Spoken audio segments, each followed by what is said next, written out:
YouTube, it's your boy Bry. I'm back with another video, man. Today's video, we're reacting to a 2K Labs video and a Joe Knows video talking about what tips they can give you to make your build the best, and also some tips to avoid making any mistakes. So without further ado, man, let's get right into it. While I'm pulling this up, I just want to say, yesterday the sub count was 101 and today it's 102, man. Who subscribed, I appreciate you.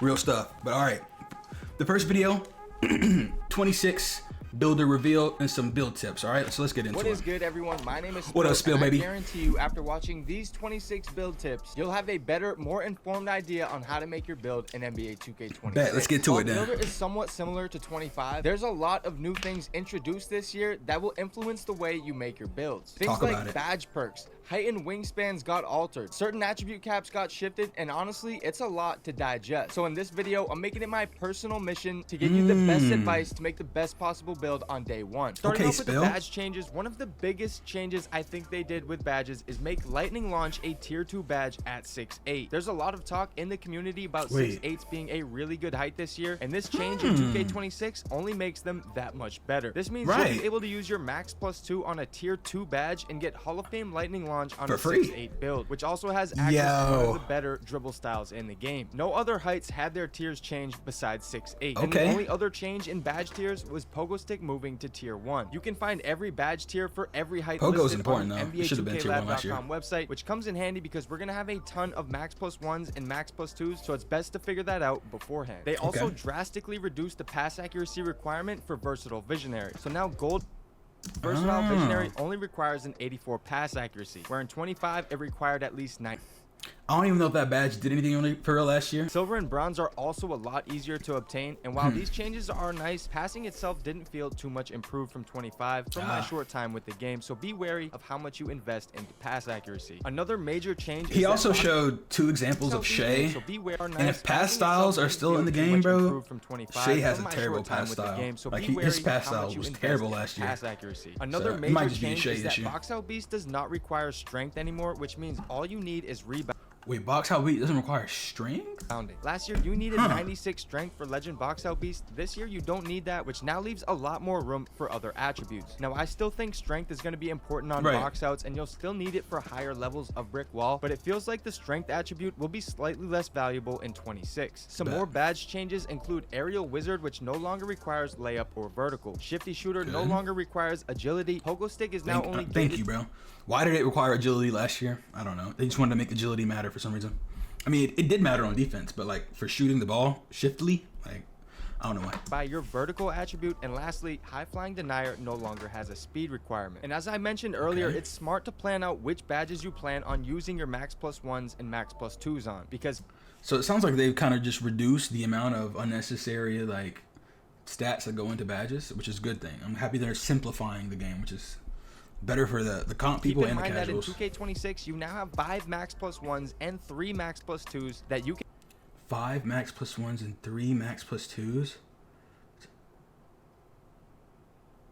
Damn, bro. That's kind of the assumed season pass and build specialization. So when making your build, you'll want to optimize some lower rated attributes to make the most out of each of these badge perks, because now you only need a gold badge level to use a max +2 to get it to legend. And don't forget that we have every badge and animation requirement for every move for free at NBA2KLab.com. Next, we have the physical changes to your My Player, and I'm not talking about the attributes, because now in the builder, your wingspan can only go a maximum of 6 inches more than your selected height. That's about 2 inches shorter than last year and about 4 inches shorter than 2K24. I wonder why they're doing that, because people in real life have crazy better shooting caps, especially at max wingspan. Another thing to keep in mind is that while wingspans are shorter, attributes like driving dunk, perimeter defense, rebounding, and others have the same caps as last year, even with the 2-inch less wingspan. But I'm still curious to see how impactful wingspans will be when it comes to defense and rebounding, because a side effect of shorter wingspans, like everybody this year's gonna have shorter arms, and it's the same contest system. It's cooked already. It's cooked, and we get a pure green window this year, bro. It sounded like, I hear some stuff and I'm like, oh, I can't wait, and I also hear some stuff and I'm like, yo, that's kind of scary, bro. Like, what do you mean we have shorter wingspan with probably the same contest system, bro? and a pure green window. Be less contests. I think having some mix of height and perimeter defense will be more impactful when closing out on a shooter. In my short time with the game, the contest system felt similar to 25, so I think being a quick, taller defender could be more beneficial this year when trying to get better contests on the perimeter. Now, we know that 7'4s are in the game, and when I was using Wemby in the My Team Park, I was grabbing and greening a ton of rebounds. Wait, did I just go through the basket when he made that rebound? Wemby in the My Team Park, he grabs the rebound and does it go? That went back to the net, didn't it? Or no? Greening a ton of rebounds. Now that obviously comes with a caveat because being 7'4" at minimum weight, you can only get I cannot wait to be on the twos, bro. Strength, so you will be a little slower. We going crazy into My Team Park, but it might not be as bad as you think. Moving on to the changes in attributes for 2K26, we've seen a significant increase in shooting attribute caps among taller players 6'7" and up. Last year, the tallest build to get silver limitless range was 6'7", but this year, even the tallest builds at 7'4" will now have access to it, which means you can now use a max +2. What you mean you go have 7'4" shooting from silver limitless, bro, with a pure green window, bro?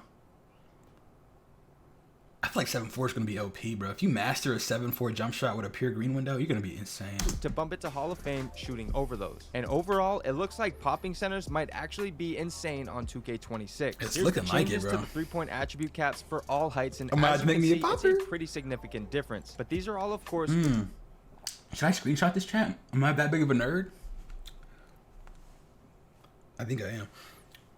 Let me just say that real quick. All right, go back to the video. Minimum wingspan. While the three-point attribute caps did get boosted, the maximum mid-range for each build pretty much stayed about the same as 2K25. Also, when it comes to attributes, many of the requirements for shooting bases and releases have been lowered, which makes them... Pause this real quick. Yo, them adding a search for the jump shot creator, bro. W. It should have been patched into the game last year. I'm glad they waited a whole year to add it, though. But I mean, it's finally in the game. It's finally in the game. A lot more accessible. Next, we have over 350 motion styles in NBA 2K26, which all have... Wait, say that one more time? We have over 350. Over 350, bro. And people are going to use 2 of them. 2K. Maybe... Oh my god, I just don't know why they have so many, bro. When there's like 4 or 5 that are the best.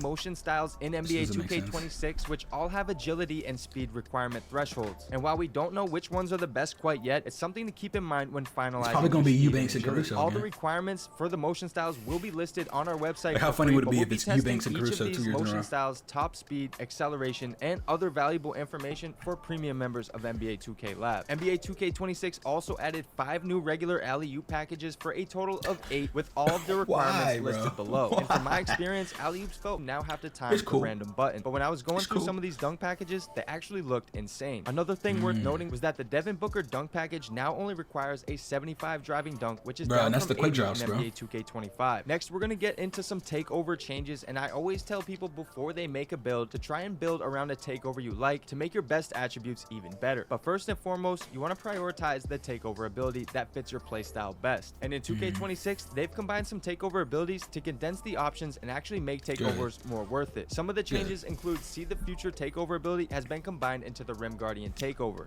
Whoa! Wait, Rim Guardian is now See the Future? That's OP.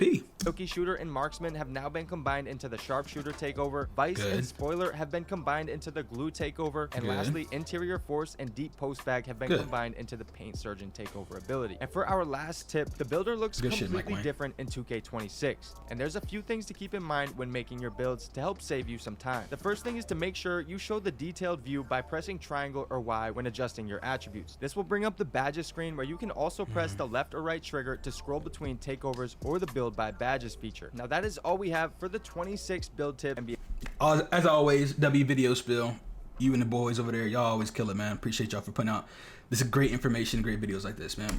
Let's get into this next video, man. 10 mistakes to avoid when creating your My Player by my boy Joseph Nosif, baby. Let's get into it. Creating builds is expensive, and optimizing builds to their fullest. My boy Joe, he's always on the post, bro. Creating builds is expensive. Why is it like that, Mike Wang? Like we get 10 to 15 save slots and they're all $100 each. What if you just gave us like 30 save slots and made them like 50 to like maybe 20 to 50 bucks?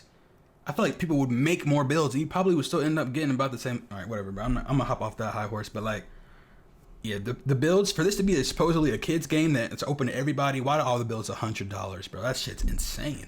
This can be time consuming and challenging. So I'm here to give you 10 mistakes to avoid when creating your build on 2K26. Okay. Is that Drop a Scotty? like on the video for me, and let's get right into it. The first one regards the new Badge Max +1 and +2 systems.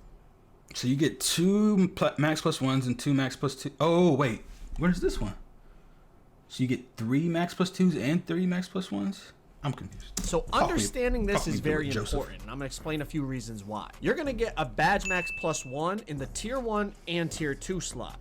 You're also going to get a Badge Max +2 in the Tier 1, Tier 2 slot. And then you're going to get an extra Badge Max +1 and Badge Max +2 through the build specialization. Utilizing these Badge Maxes is going to be very important in terms of maximizing your build's potential. And there's some mistakes you could make. Wait, so say you make the build and you, like you specialize in the wrong shit at the beginning. Like you can't go back and fix that, right? You just stuck with the wrong specialization. So you got to like really make that right at the beginning. For example, if you're a build with a 99 rebound and you pick the rebounding build specialization, those extra +1 and +2 Badge Max slots can only be applied to rebounding. But since you already have a 99 rebound, your rebounding badges are on Legend. So don't put it on. You're not going to be able to put those Badge Max +1 and 2s on anything. So it's very important you pick a build specialization that's going to allow you to not only use those specialized cap breakers, but those specialized Badge Max +1 and 2 slots. It's also very important that you pay attention to badge tiers.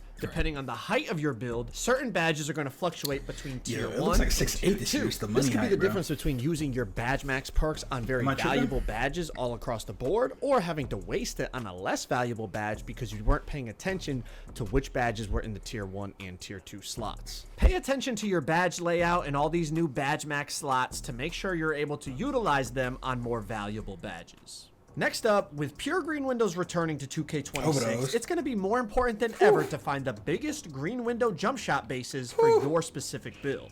And NBA 2K Labs has you covered. They have a bunch of free tools on their website, but what you're really looking for is under the premium section, the custom jump shot data. This is an absolute cheat code every year on 2K. This data contains statistically tested jump shots for your specific build, giving you the biggest green windows. For the sake of this video, I'm gonna skip this section because I'm probably not gonna be buying this. Cause I mean, you know, but somebody in my group's gonna buy it, and I'm gonna get all the info from them. So I'll put y'all on if y'all want the best jump shots and whatnot. Let's go to the difference between you hating your build and loving your build. So making sure you have the attribute requirements necessary to unlock the animations you want should be very high on your priority list. Missing an animation threshold by a few attribute points is one of the most frustrating things you could do with a new build. So make sure you pay great attention to what attribute requirements are needed for the animations. But the thing is, we don't know what the money animations are at the beginning of the year. I mean, we'll probably know after the first day or two. I've seen Devin Booker snatchback look pretty nice. So I get to see another really good snatchback in the game, but yeah, we got to figure out what the money animations are before we can figure out how to structure our build around them, you know? The newly added animation glossary is something you could utilize to try to make sure that you're not missing any attribute requirements needed for the animations that you want. But if you're going to make the most optimized build possible for yourself, you're going to want to have the most optimized animations available for your My Player. Next up are cat breakers. And I know some people are saying, I already know about cat breakers. I use them in 2K25. They are slightly different this year, so let's break this down quickly. They are different, because what is this? Why some of them +9 and +1 and what's up? So that you don't make a mistake when it comes to your cat breakers. First reminder I want to give you, your player has to have the ability to unlock the attribute that you're going to apply the cat breakers to. For example, if your build caps out at a 96 3-pointer, you cannot apply cat breakers to then push it to a 99. So when you're selecting your height, will unlock the attributes that you want to apply your cat breakers to. For example, you could have a 94 3-pointer with the potential to get to 99, add 5 cat breakers, and now you have that 99 3. It's still a 5 cap limit, now, right? A new feature with cat breakers is you can now apply them to lower rated attributes and get bigger returns on one cat breaker, sometimes reaching a double-digit attribute boost. Or you can apply it to a highly rated attribute for your +1 per cat breaker boost. When creating your builds, you're going to want to plan ahead about what you intend to do with your cat breakers, unless you just plan on creating a whole new build once you unlock the cat breakers. But like we said, builds are expensive. You can make a build with no free throw and then just like add hella free throw to it. That'd be cool. I'm trying to think what build or what attribute that would be useful for Free throw the only one that come to mind. What y'all think? Let me know in the comments if you could think of a better attribute. Maybe like, nah, because you want, like, if you're going to make a dunking build, you're going to want vertical off rip, strength off rip.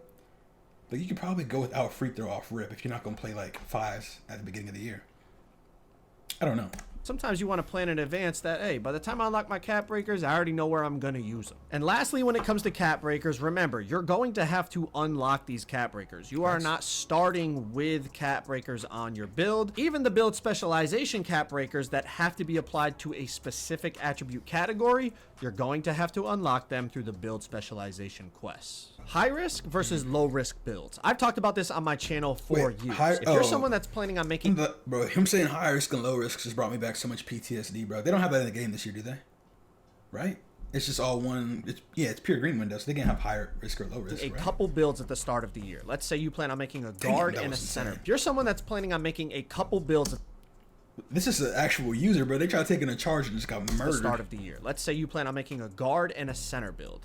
Make the lower risk build first, which is the center. It's a much harder task to mess up a center build than it is a guard build. Facts. You can make your center build, start playing the game, and see how it is. I'm gonna make a locker center else first, make bro. mistakes with their guard builds. Right. Taking that Y'all be information guinea and pigs, then bro. tweak I'm gonna it make to the make safe the build. guard build you want to make.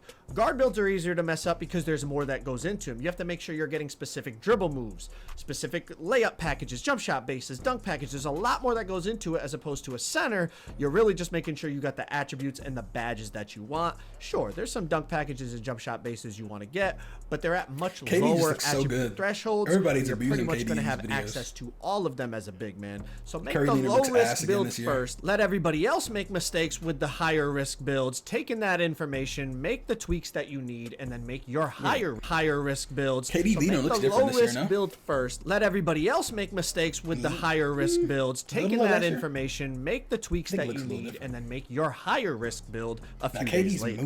Next is make sure you actually understand what each attribute contributes to when it comes to gameplay. I can't tell you how many times people have come to me and it's clear they don't actually understand what each attribute means. For example, putting up your mid-range also is your post-fade rating. Putting up your agility will not affect how quick you are with the ball in your hands. Agility is only for off-ball movement and defense. Putting up your close shot will also raise your post-hook rating. Make sure you understand what the attributes actually mean so that when you're putting up attributes for your build, you're actually creating the build you want to play on and optimizing it to its fullest potential. We've touched on this one a little bit when it came to the cap breakers, but pay attention to your physicals. Height, weight, and wingspan affect the attribute limits of your build.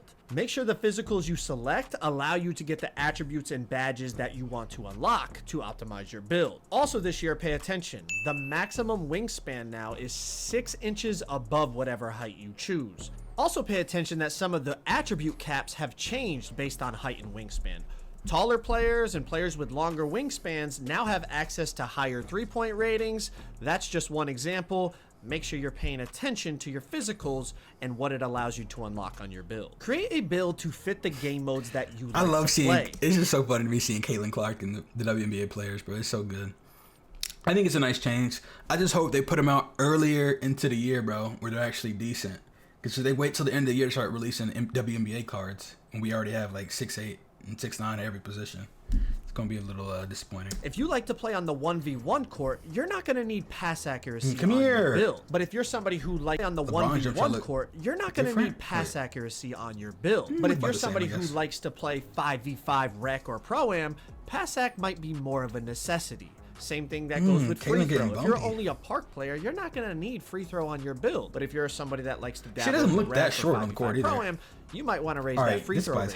Create a build specific to the game modes that you want to play that will allow you to optimize it to its fullest potential. Also create a build that fits the teammates you like to play with. And I know some of you are saying, Joe, I play random rec or random theater. I don't know who I'm going to be playing with. You still know the types of people that enter. Just hit a looking for a group post or a Discord or something, my guy. Like, the game is so much more fun if you have a regular group of people like that you can hoop with, bro. The game's just so much better that way. A lot of the times. If you're a center that likes to play 5v5 comp pro-am, maybe making an inside center might be a viable option because you're playing with a bunch of guys that want to 3-hunt and dance around screens, and you being able to just crash the boards and get all the dunks in the paint is of value. But if you're a random rec player, you know a lot of people in there are trying to cut back door and slash to the basket and dunk and layup and do all that stuff. You're going to want to be able to shoot on your center so that you can bring the other team's center away from the hoop, or if they leave you open, you're going to be able to knock it down. Create a build to not only fit the game modes you want to play, but to fit with the teammates or the randoms that you're going to be hooping with. Pay attention to takeover when creating your build. There is custom takeover this year, which allows you to select whatever 3 attributes you want to boost. Oh, select up to 3 attributes to boost. Select from the list your qualified. So like, what does that mean? Like right here, it only shows these 3. Is there more you can choose from besides just these 3? Boost. If you decide to select 2 or 1 attributes, you'll receive an even bigger boost to those attributes. Okay. But pay attention to the takeover abilities, what they do, and more importantly, what attribute thresholds you need to reach to unlock those abilities. Will layup takeover actually be useful this year? Takeover to not only boost your shooting attributes, but you want one of the shooting takeover abilities like Deep Bomber.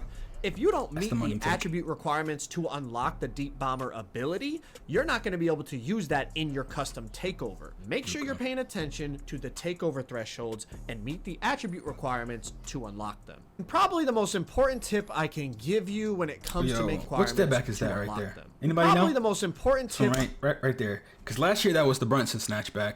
And I've seen some clips of the D-Book snatchback this year. It looks kind of similar, but I don't know if that's still Brunson or if they changed it back to being with John Walls, what it was before. I can give you, when it comes to making a build, that's the Pippen create back, a build that you want to play on. You specifically. I don't care what YouTuber or TikTok, or if your mom told you to make a certain build, make a build that you want to play on. I can't tell you how many times I made a build and somebody told me that build's trash because this, that, and the third, and then I'm out there dropping 50 points per game on it. Make a build that fits the way you want to play, fits your play style, and you'll find a way to be successful on it. This is the fact. Listen to build videos and take information from them, but at the end of the day, you got at the end of the day, yeah, like build videos are just like inspiration, bro. Like every now and then somebody will just have broken the builder and like, damn, like I ain't changing nothing, like that build is the money build. But really these are just inspiration, bro. Like they're starting points. Don't copy and paste a build unless you just if you play exactly like the person who made the build. Like if you play just like Joe, you want to make Joe's build, go crazy. You play just like Grinding or whoever the other, Ticino, you want to make their build, go crazy. But like, you're an individual, bro. Use your individual brain. Get a build that you actually want to play on and a build that fits how you want to play. I appreciate y'all watching. I appreciate you, Joe. I already did a reaction to that video on the screen right now. If you want to watch it, go check it out. I appreciate everybody who stayed to the end of the video, man. You a real one. Make sure you sub to the channel. Make sure you follow the Twitch. And on Friday, we going up, man. I'm so excited for 26, man. We got 4 days left. I'm doing a reaction video every day, but hopefully when Friday gets here, man, I'm done with the reactions for the time being. We getting just gameplay, man. I hope y'all have a beautiful and blessed day. And until next time, peace.